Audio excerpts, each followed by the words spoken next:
Donc, le chapitre 14, les équations produits.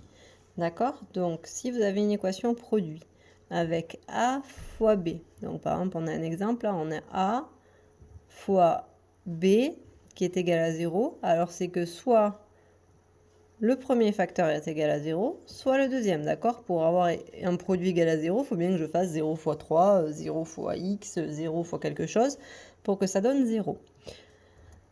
Donc vous avez deux petites vidéos à regarder pour vous expliquer comment ça marchait.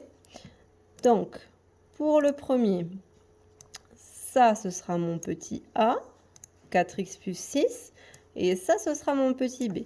Donc, en fait, pour résoudre une équation produit, d'accord, va falloir résoudre deux équations. Donc, la première, 4x plus 6 égale 0. Ou, d'accord, et où il faut que le deuxième facteur soit égal à 0, c'est-à-dire que 3 moins 7x soit égal à 0. Après, c'est une résolution d'équation simple, comme vous saviez faire jusqu'à maintenant. Ça ne change pas. Mais là, au lieu d'avoir une équation, on se retrouve avec deux équations. Donc, dans la première, je fais passer le plus 6 à droite. Attention, quand il passe de l'autre côté, le plus 6, d'accord, je ne vous mets pas les flèches, mais quand il passe de l'autre côté, le plus 6, il change de signe, il devient moins 6. Ici, le 4, avec le x, c'est comme s'il y avait 4 fois x. Donc, il faut que vous pensiez bien, d'accord, que le 4, il va diviser. Donc, je vais me retrouver avec moins 6 divisé par 4. D'accord? Donc, moins 6 divisé par 4. Moins 6 divisé par 2, ça fait moins 3. Et moins 3 encore divisé par 2, ça fait moins 1,5. Donc, première solution, moins 1,5. Donc, voilà une des solutions. Donc, à chaque fois, dans les équations produits, vous allez trouver deux solutions. Pour la deuxième équation, 3 moins 7x, vous allez faire passer le 3 de l'autre côté. Alors attention, le moins reste bien avec le 7. Et le 3, qui était comme un plus 3, de l'autre côté va devenir moins 3. Après, je vais faire passer le moins 7 de l'autre côté qui multiplie le x. Donc de l'autre côté, il va diviser le moins 3. Donc je me retrouve avec moins 3 divisé par moins 7. Moins divisé par moins, c'est monsieur chinois, il fait plus. Et on va laisser 3 divisé par 7. Votre calculatrice, ça doit vous dire 3 septièmes. On va garder la fraction. Là, d'accord, on aurait pu aussi garder la fraction, hein, si vous voulez. On aurait pu mettre moins 3 demi pour le premier. Donc, voilà mes deux solutions. Moins 1,7 et moins 1,5 et 3 septièmes. Donc, ça, c'est le cas où votre expression est déjà factorisée. Dans le B, avant de pouvoir résoudre votre équation produit, il faut que vous le mettiez sous la forme d'équation produit. Donc, il faut que vous factorisiez. Donc, première étape, factoriser. Le facteur commun dans 4x au carré plus x, ben c'est x. Du coup, je vais factoriser par x. X, j'ouvre une parenthèse. Donc, par quoi je multiplie x pour retrouver 4x au carré? Eh bien, par 4x. Puisque 4 et x fois x, x au carré. Et par combien je dois multiplier x pour retrouver x? Eh bien, par 1. N'oubliez pas ce petit 1. Donc, mon équation revient à résoudre x facteur de 4x plus 1 égale 0. Je vais résoudre maintenant mon équation produit. Donc, c'est que soit mon petit a égale à 0, donc le petit a ici c'est x, soit mon petit b est égal à 0, c'est-à-dire 4x plus 1. Donc, première équation, ben, ça va vite aller résolu. Donc, soit x égale 0, première solution. Ou deuxième solution, il faut résoudre 4x plus 1 égale 0.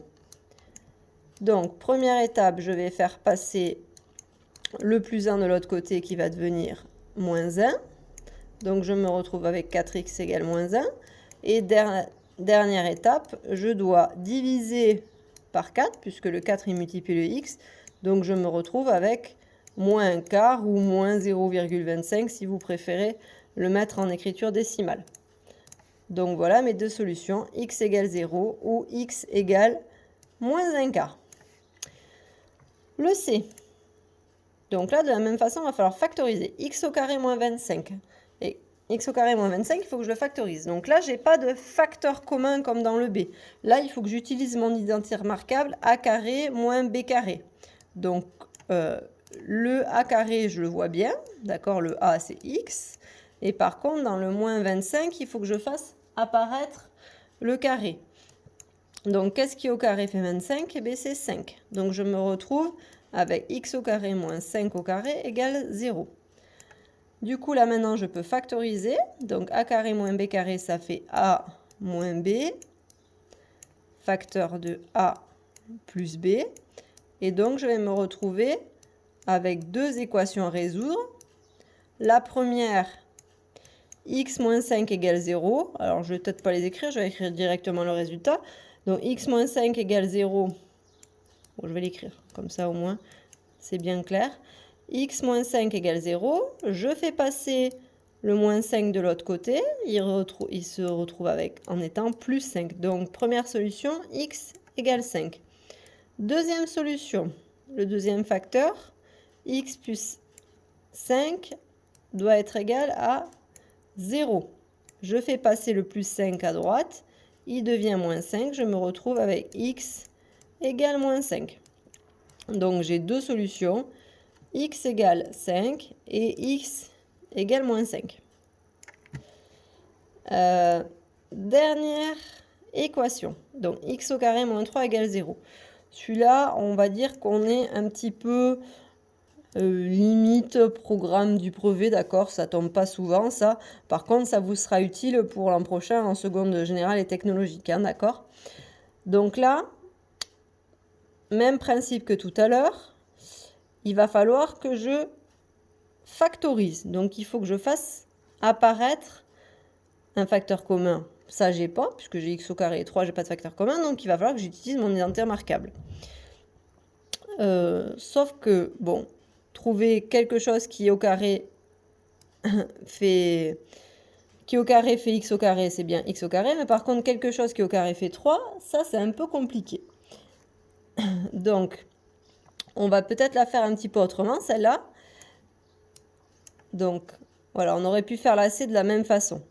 Dernier cas, x au carré, si je fais passer moins 3 de l'autre côté, je me retrouve avec x au carré égale 3. D'accord? On veut savoir donc quel nombre hein, d'ailleurs, parce qu'il va y en avoir plusieurs, quand je le mets au carré, donne 3. D'accord? Ça doit vous faire penser à quelque chose normalement. Une situation où vous vous retrouvez avec quelque chose au carré égal à un nombre, ça ressemble au théorème de Pythagore. Au théorème de Pythagore, quand à la fin vous avez, moi je sais pas, a carré égale 80, et bien quelle dernière étape vous faites? Vous utilisez la racine carrée. Donc de la même façon, on va utiliser la racine carrée. Alors du coup la première solution ce sera racine carrée de 3. Si vous demandez à votre calculatrice, vous allez voir que ça tombe pas juste. D'accord? La valeur exacte c'est racine carrée de 3. Mais attention, dans une équation où il y a des x au carré, il y a toujours deux solutions comme on vient de voir avant. Donc la première c'est racine carrée de 3 et la deuxième c'est la même chose avec un moins devant. D'accord? Pourquoi? Parce que quand je vais faire moins 3 le tout au carré, ça fait moins racine carrée de 3 fois moins racine carrée de 3 et moins, ça fait bien plus. Et d'accord? Et racine carrée de 3 fois racine carrée de 3, ça ferait 3. D'accord? Voilà, ce qu'il faut que vous reteniez, c'est que une première positive, une deuxième négative.